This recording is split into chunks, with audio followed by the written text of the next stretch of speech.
If I woke up 30 pounds overweight tomorrow again, here's exactly what I would do to lose it by the end of 2025. All right, so I'm gonna ruffle a few more feathers here today like I did last time. You see, there are too many midlife women following standard diet, exercise, and lifestyle advice from 25-year-old fitness influencers who don't know what it's like to be in midlife. The anxiety, the stress, the changing hormones, and the belly fat that seems to be stuck to your midsection like glue. And if you follow my plan that I'm about to lay out for you, your friends are likely going to ask you if you're on Ozempic. You see, you're not. What you're actually doing is finally working with your body instead of against it. So here's the truth. Following that guru advice is exactly why there's so many midlife women yo-yo dieting, feeling stuck forever at their current weight and their current body fat percentage, and feeling so frustrated that they want to give up and just give in to it all. You see, I'm not just going to share theory here. I'm going to share with you exactly what I did in my late 40s and 50s to be featured in fitness magazines, to be on the walls of Lululemon stores, and to really train and help midlife women get lean, fit, and feel confident in their skin again. But it wasn't always rosy, believe me. Back when the world shut down, I gained well over 20 pounds. When things opened back up again, I went to the store and tried on a pair of jeans, and I could barely do them up. In fact, I couldn't do them up. I had to go up a few sizes, and I was horrified. And it was at that time that I decided to go back to the principles I had used in those years that I owned my gym and I was a fitness model, and apply them again consistently in my life. The lifestyle principles that actually allowed my midlife body to become super lean and fit again. Well, good news is it worked, and I'm about to share those things with you today so that you can apply them for yourself and finally see results. So if you're listening to this and you're thinking, Ruth, I have tried everything, nothing is ever going to work, just stick with me. I'm going to share with you some steps that you can start taking today to start seeing results quickly and start seeing that fat peel off and feel better in your skin. So the first step that every midlife woman should take, I call it step 0. It's that important. It's the step you should do before anything else, and that's to deal with insulin resistance. Most women in midlife are insulin resistant, and insulin resistance is literally like a fat burning block. If you're insulin resistant, it means that you have to produce 2, 3, 4 times more insulin to deal with the glucose in your blood. It causes you to store fat no matter what you do. So if you've been dieting and exercising and doing all the right things, but you just aren't seeing any results at all, you are likely insulin resistant. I did a whole video on insulin resistance. I'll drop in the description below if you've never heard of it or you're curious about it. Now, there is hope for insulin resistance. It can be reversed, and it's not that hard to do. It's actually also a great segue into the other steps I'm going to share with you. So here's some things you can think about doing. Number 1, really focus on eating high protein, low glycemic carbohydrates. We want to keep that blood sugar down so your insulin isn't always spiked. When our insulin is spiked, that fat sticks to us like flies on, I don't know, something gross. The other thing you can do is stop grazing all day. I know it's hard to not reach for those things in your cupboard that you like when you walk by the cupboard. I've done it myself. But when we graze all day, our insulin is constantly spiked. And again, spiking insulin means more fat storage. It's a storage hormone. So stop grazing. When you eat a full meal and then put a lock on the cupboard if you have to, so that you're not eating in between meals. Your meals should be high protein, low glycemic carbs, and that's going to start shifting things for you. The next thing you can do is stop the evening wine. I know you might hate to hear that, But alcohol does really bad things to midlife women, and one of them is it boosts insulin resistance. It makes it worse. So cut out that evening wine. And that brings me to my second point, is alcohol. So the first real step is to talk about alcohol. And I know this is the one that women really fight me on, and I get it. But here's the thing, women who drink in midlife, it's literally like buying really expensive wrinkle cream, putting it on, and then staying up till 2 a.m. every morning. It's self-defeating. So here's why alcohol is such a fat loss killer. First thing is your body actually burns alcohol first. Your body wants to get rid of it. It's literally a poison.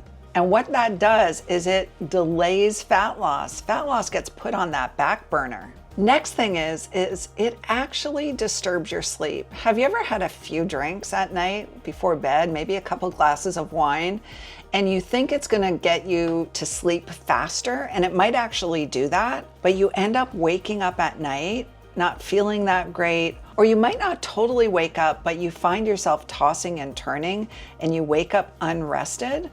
Well, being that way actually spikes hunger, which again is self-defeating. You end up eating more of the wrong things the next day.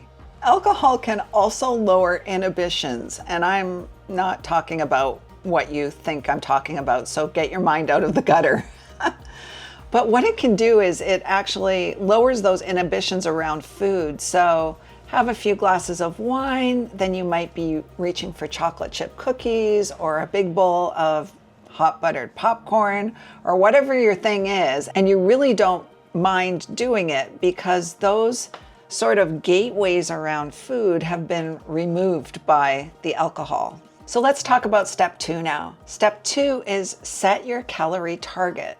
Now there's lots of ways to do that out there. There's some really great apps that can help you decide what your ideal calorie target is. There's some tools online. I'll drop a couple of them in the description below if you're curious what they are. But there's a simple way to do it as well. Number 1 is multiply your body weight by 12. That's your ideal number of calories to consume in a day. And if you want to accelerate your results, multiply your body weight by 11. And you'll see the calories obviously drop per day, and that will accelerate your fat loss. So for example, if you weigh 170 pounds and you multiply that by 12, that's 2,040 calories a day. If you want to accelerate your fat loss results, multiply 170, which is your body weight, times 11, and that would be 1,870 calories, which would be ideal to consume in a day to start losing that body fat. So both of these numbers are enough calories to fuel your workouts, to keep you energetic all day, but still allow you to drop body fat and drop weight.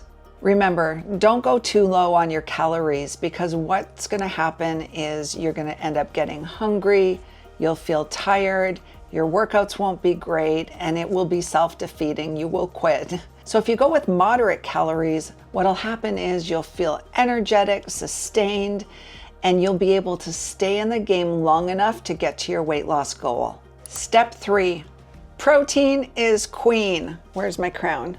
I forgot it today.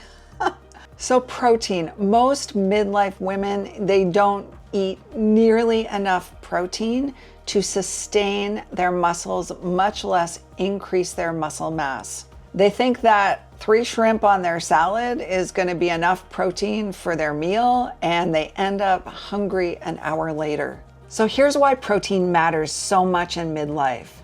You see, after 40, we lose muscle every single year. And that's why we see so many older individuals, whether it's women or men, suffer from sarcopenia. That's muscle loss. They become frail, they fall, they break the hip, and that's the end of them. And we don't want that to happen. We want to be strong throughout midlife and later life so we can enjoy life, still do the things that we want to do.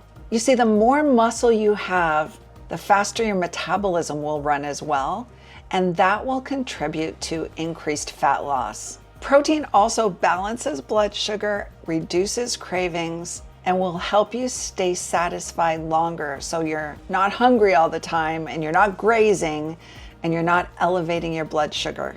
So what should your protein target be? I like to keep it really simple for midlife women. 1 gram of protein per 1 pound of body weight, up to a maximum of 150 grams a day. So in my example of the 170-pound woman, the ideal protein intake should be 150 grams a day. How are you going to know you get 150 grams? You're going to track it. Now, if 150 grams feels like a lot, then ease into it. Start with 0.8 grams of protein per pound of body weight and work your way up until you can actually eat the correct amount. So this is how I get all my protein in. In the morning, I make sure I get 50 grams of protein. It's super simple. Greek yogurt, a couple spoons of protein powder, mix it up, and I've got 40 to 50 grams there. Lunchtime, I eat some kind of protein. It's usually meat or fish with a big side salad or lots of veggies. The evening is the same thing. The evening is typically a piece of steak or a chicken breast, again, a big side of veggies, and I feel satisfied. The first 2 weeks might be quite the adjustment for you, but I guarantee you by week 2, it's gonna feel so smooth and automatic because you're gonna start feeling better, you're gonna start looking better, and you're gonna have more energy. So let's talk about tracking. That's the next point. A lot of people get really bogged down in tracking their numbers, their macros, their fiber, their vitamins, their diet, their calories, all of those things. And they're tracking it all, and they're really diligent in the beginning, but it gets exhausting. So I'm gonna ask you, just track 2 numbers, your calories and your protein intake. Fill the rest of the calories with what you want. Try and make healthy choices like low glycemic carbohydrates. Stay away from processed foods and sugary stuff. But don't get too caught up with how many carbs, how much fat, what vitamins did I get, how much fiber did I eat. That can bog people down in the beginning when they're first getting started with tracking. So track 2 numbers. They're the most important numbers for your goals, and that's calories and fat. I like to use an app called MyFitnessPal. I'll drop a link to it in the description below. It's completely free to use, and it tracks exactly what I need it to track. When I track, I get great results. When I don't track, not so great. The next step, lock in a meal schedule. You see, we have these hunger hormones called ghrelin and leptin, and they're like literally little clocks. When we're grazing and eating all day long, those little clocks are working all day long. However, we can train them to initiate hunger at specific times. So when you lock in a meal schedule, you'll train those hunger hormones to allow you to get hungry when they know food is coming. You see, when you eat at consistent times, your body knows that food is coming, it gets hungry, you eat, and then it's satisfied until the next scheduled time when it gets hungry again and you eat again. Pretty cool, right? So here's a sample of what meal timing should look like. This is my meal timing. I eat breakfast about an hour after I get up. I get up usually at 6 a.m. and eat breakfast by 7. It's a high protein breakfast with 40 to 50 grams of protein in it and a little bit of carbs, a little bit of fat. Then I wait till about midday to eat my next meal. Again, my meal is really satisfying because it's protein rich. It's usually fish or chicken or a piece of meat where I'm getting 50 grams of protein, a big side salad, and then I'm full. I don't need to eat again. The hunger doesn't come back until just a few hours before bed. Then I don't need to eat again till about 6 p.m. The hunger doesn't show up till about 5:30. I start getting hungry, I'm making my meal. I sit down to eat a really high protein meal again with a really nice side salad, some veggies. I love roasted veggies, and I'm satisfied until the next morning. Once I clean up after dinner, the kitchen is closed. If I had locks on my cabinet, I would lock them, but I don't go in them anymore because I'm satisfied, I'm full, I feel good, I have good energy, and I don't want to disrupt my sleep with digestion. You see, when we sleep, we should be in rest and digest mode, where we're literally giving our body a rest. If we eat too close to bedtime, our body is working all the time that we're sleeping, and it's very, very disruptive for our sleep. So you may be wondering, how long is it going to take for this hunger thing to sort itself out? It usually takes about 2 weeks. After 2 weeks, it's going to be clear sailing. You'll get hungry when you're supposed to get hungry, when your next meal is there, and your body won't feel panicked wondering when the next meal will come. Next up, hydration. I know you've probably heard it before, but ask yourself, do you really hydrate enough, or do you just think you do? A lot of times mid-afternoon when you're feeling hungry and you're thinking, oh, I need that piece of chocolate in my drawer here, you're really just thirsty. You're dehydrated and your body is looking for something. So here's a really easy strategy to help make sure that you're hydrated during the day. It's super important for fat loss. The first thing I do is in the morning, I fill up my big water bottle. It has 500 milliliters in it, and I make sure I finish that off within a couple of hours in the morning. That bottle is empty by 10 a.m. The next thing is make sure you drink a big glass of water before each meal, and mid-afternoon, drink another big glass of water. Now you may be thinking, Ruth, I've heard this thing that's out there that says if I drink water with my meal or before my meal, it's going to mess up with my whole digestion and all of those great, acids in my stomach, and I won't be able to digest my food properly. That's an old wives' tale. There's lots of studies that show that water while eating has absolutely no effect on your ability to digest and absorb food. Here's another tip about water. Add a pinch of salt to your water if you're active or if you're out in the heat or sweating a lot. It's going to help you avoid cramps and really becomes a great electrolyte for your body. And lastly, here's a pro tip. Carry around a water bottle with you. If you don't have water with you, you're going to be less likely to drink it. So I like to carry a water bottle. I've got it with me all the time, and it reminds me that I should be drinking all day long. Next up, strength train 3 times a week minimum. Why? Because we lose muscle every year after 40, and we don't want to become frail and weak. It's plain and simple. Next, the more muscle you have, the faster your metabolism will run.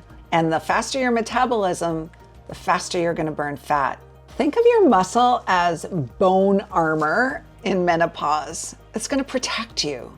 Now, in addition to strength training, you've got to keep moving your body. So I like to recommend to my clients to walk 8,000 to 10,000 steps per day. And you've probably heard that all over the internet, but here's why it's important for midlife women. Number one, it helps reduce stress. If you can walk outside and be outside, your stress level and cortisol level will decrease, and that's going to help with your fat burning. The next thing is it's pretty easy on your body. It's not like running. I remember when I did Ironman, I was running all the time. My knees were hurting all the time, and we want to protect our joints. So walking is very gentle, and it can be really enjoyable. Next thing is it's going to help you burn fat. So the muscle that you're building during strength training is incredible, but that addition of a bit of cardio from walking will help you burn even more fat. So you may be thinking, Ruth, I'm really busy, I'm working, or I still have kids at home. Here's how you can fit it in. You don't have to do it all in one shot. Here's what you can do. Go for a 20-minute walk after dinner. It's going to help your digestion. Walk during your lunch hour. You can walk during your breaks. You can even walk to work if it works out for you. Fit it in during the day. It doesn't have to be one long stretch, and you'll get those steps in. You see, for midlife women, walking and lifting is the sweet spot. And here comes one of my favorite. Sleep like it's therapy.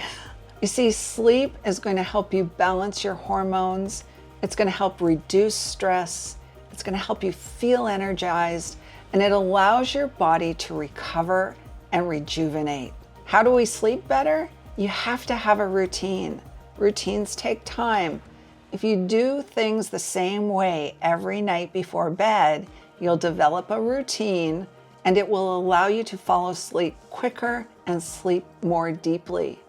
Here's some of the things that I like to do. I wear a sleep mask to bed. Literally, my daughter taught me this. She gave me a sleep mask and said, "Mom, when you put this sleep mask over your eyes, tell yourself it's time to shut your brain down." And I started doing that. It wasn't perfect in the beginning, but now when I close those shades, I know it's time to shut things down and go to sleep. Have a cool, dark room. I actually have a fan in my room that circulates the air, and that fan and the slight noise from the fan, which drowns out any other noise in the house or outside, really helps me sleep better. I even from time to time wear earplugs. I know it sounds weird, but we have a new puppy who makes a lot of noise during the night. So I stick in some earplugs so I don't hear his little movements all the time. If he's whining a lot, believe me, I hear it even with earplugs in. If you have a lot of trouble falling to sleep, then supplements like melatonin can really help. I'll drop a link in the description to the melatonin that I love, but there's lots of melatonin out there that works just as well. A couple of sprays, and before you know it, you're fast asleep. You see, sleep is literally like fat loss medicine. So treat it like your most important appointment with yourself. So let's talk supplements. I could go on and on about all the supplements out there and what they can do for you. There's many that are really good, but today I'm going to talk about two. Number one is creatine. You see, creatine is not just for men, and it's not just for bodybuilders. It is magical for women in midlife. Creatine will help you preserve and gain muscle. It can increase strength and performance, and it's also been shown to increase cognitive function. And we know that that can decrease as we age. In fact, my own mom suffers from Alzheimer's now. It's the saddest thing, and really watching her over the years decline cognitively, just heartbreaking. And so now I do everything in my power, not only to take care of myself physically, but take care of my brain and my mind. And no, creatine is not going to make you big and bulky like the Incredible Hulk. What it actually does is it pulls water into your muscles. It does not pull water under your skin, so you're not going to look puffy if you've heard that before. So this is what I see recommended for midlife women: 5 grams of creatine per day. Now, there's been a lot of research around creatine. I'm a big follower of Dr. Rhonda Patrick. I'll actually drop a link to her podcast in the description below. She's a brilliant scientist, and she's done a lot of research around creatine for women.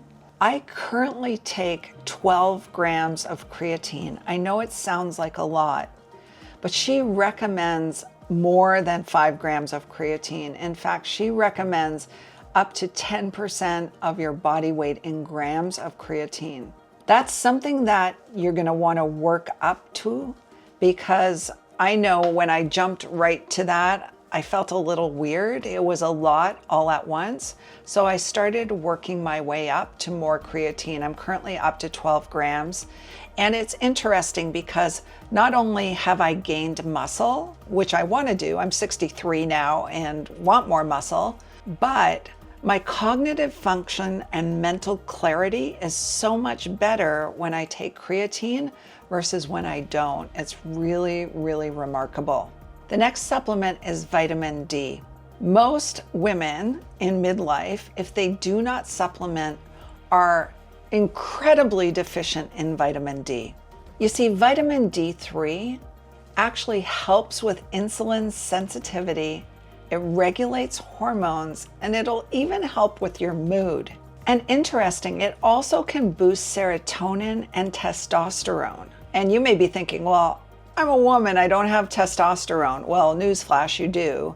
And if you have more of it, you'll actually have an easier time building muscle. D3 has also been shown to help reduce fat storage. So that sunshine vitamin that we get is actually really magical for midlife women. But here's the thing, D3 without vitamin K2 can actually backfire. D3 is all about absorption and K2 is all about direction. K2 basically tells calcium to go to your bones, not your arteries. So here's some recommendations, and this is what I currently do for myself. I take 5,000 IUs of vitamin D3 and 2,000 K2 every single day. I get it in dropper form, super easy to take, and it's a once a day thing.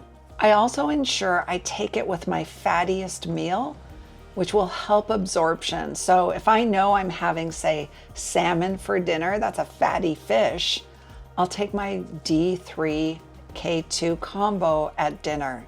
Next up, track what matters. What you don't track, you can't fix. So if you've been trying diets and yo-yo dieting and doing all those things, but you're not tracking the important things, how do you know if it's even working? And how do you know what to fix? So track what's important. Track your calories and protein. Track your waistline. Measure your waistline once a week. See what's happening, right?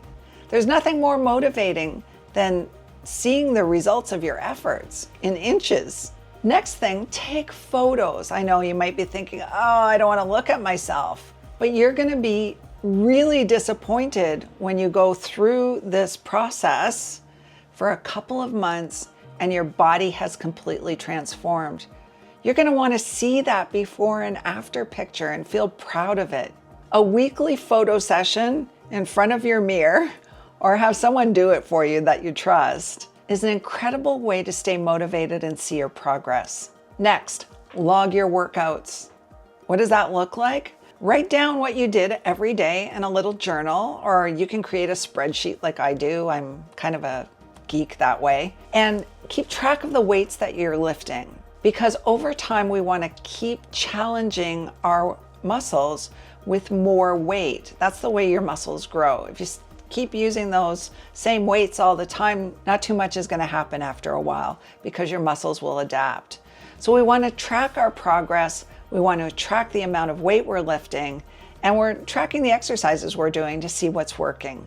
So we've gone through a lot of things, but this last one is probably one of the most important things, and that's journaling and really fixing your self-talk. So have you ever done this, looked in the mirror and said not nice things to yourself, like, oh my gosh, I'm so fat. Oh my gosh, I don't like this. Oh my gosh, I'm starting to look really old. Like, we've all done it, right? But when we talk to ourselves like that, we talk ourselves into staying like that. And so what we want to do is make sure that we change our self-talk. So the next step is learning to love yourself. Looking at yourself in the mirror and saying, wow, I'm healthy. I'm on my way to becoming more fit and even more healthy. I love myself for the actions that I'm taking every day. I'm so proud of what I've done so far. You see the difference? When we beat ourselves up, we tend to actually quit a whole lot quicker. The other thing is journaling about how you're feeling, putting it on paper. What I like to do is evaluate my day. I pick one thing I did great, one thing I did not so great, And one thing I'm going to do differently tomorrow to make that day even better. And that's how we keep getting better and progressing. So here's a quick timeline for you. I know it all seems maybe a little bit overwhelming because there's lots of moving parts, but think about it this way. Week 1, let's start dealing with your insulin resistance. Let's cut alcohol. Let's focus on protein. What you're gonna see after week 1 is a really quick water weight drop and maybe a few actual pounds. In the next phase, which is kind of beginning week 3 to week 6, you're really gonna focus on your strength training and layer that on top of what you're already doing. You're gonna focus on sleep and setting that sleep schedule. You're gonna focus on your meal timing so you're not grazing all of the time and you can reset those hunger hormones. During that time, you're gonna start seeing that your clothes start fitting better. Maybe you don't have to suck it in anymore when you put your jeans on. Your body is gonna start taking a different shape and your mindset is gonna start feeling a whole lot more hopeful and positive. Weeks 7 to 12, you're gonna start seeing a real transformation. And what that's gonna do for your confidence, your mindset, your positivity, and your happiness is gonna be incredible. In fact, this is when people really start to transform. They see that it actually is possible for them and they keep going instead of quitting like they typically do. After about 4 months, this isn't a program anymore. This is who you are. Now let me ask you a question. What's the number one thing that's keeping you stuck right now? Is it confusion about your weight loss program, your exercise program, what to eat? Drop it in the comments below. I answer every single comment and I'd love to hear from you. Now, if you've found any of this helpful, make sure you hit that subscribe button so you're notified of my future videos and I can keep helping you then. I've also dropped in the description below my free 7-day high protein meal plan and low glycemic guide as a thank you for watching to the end. Make sure you go to the description and grab it. It's free and I guarantee it'll help you stay on track. Until then, have a beautiful day.